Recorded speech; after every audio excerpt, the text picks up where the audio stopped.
My name is Vera. Is that right? It took me 5 months to learn to say that, so please pay attention.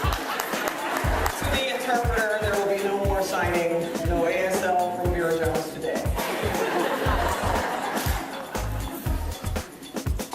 I can't even put into words how excited I am to be here. I can honestly say that I have stood on stages as an actress. I have stood in front of television crowds. I have stood in front of thousands to speak on stage. I have even done stand-up comedy. But I have never been more nervous to deliver a speech than I am today for one reason. I have a son. His name is Andrew. He is in the blind department here. He is also hearing impaired as well. At least 17 times this morning in a 30-minute period, he ran upstairs and said, "Are you ready? Do you know what you're going to say? Is everything okay? Do I need to get you anything? Do you remember? Are you going to say that funny part? Don't say that part because I don't think that part." Andrew, I got it. I got it. I do this for a living. But I am. I'm super, super nervous thanks to that kid. Thank you very much. So here's my chance to help. That's why I'm so excited about being here. I knew that this speech would probably be one of my easiest because it's from the heart.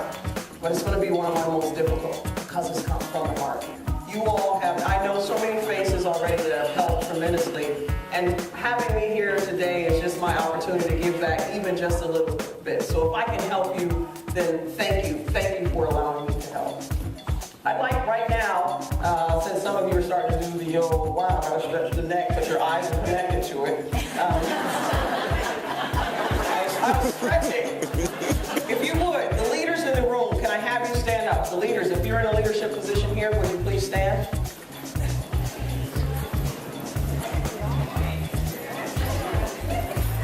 Come on there too. Ladies and gentlemen, please give them a round of applause.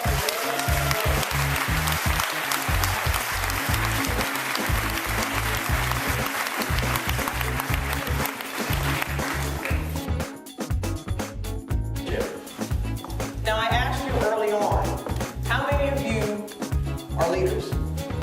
And about a quarter of the room stood up. Ricky is the leader. Ricky pushes carts. And you better not try to take his leadership authority.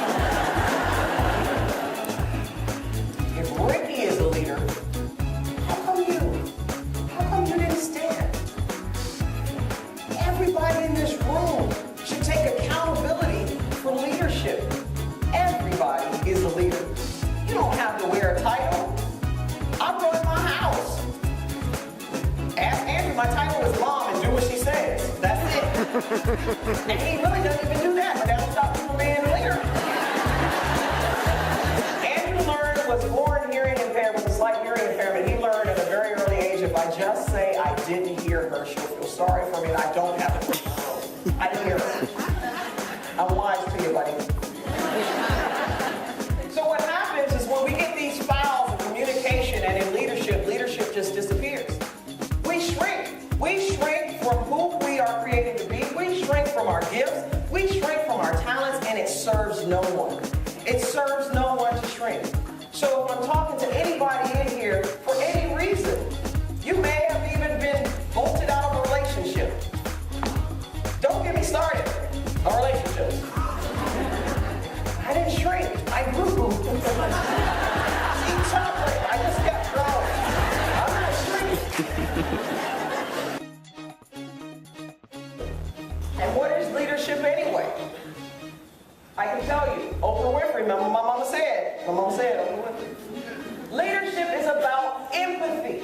It's about having the ability to connect with people for the purpose of empowering and inspiring their lives. Now, given that definition of leadership, I would like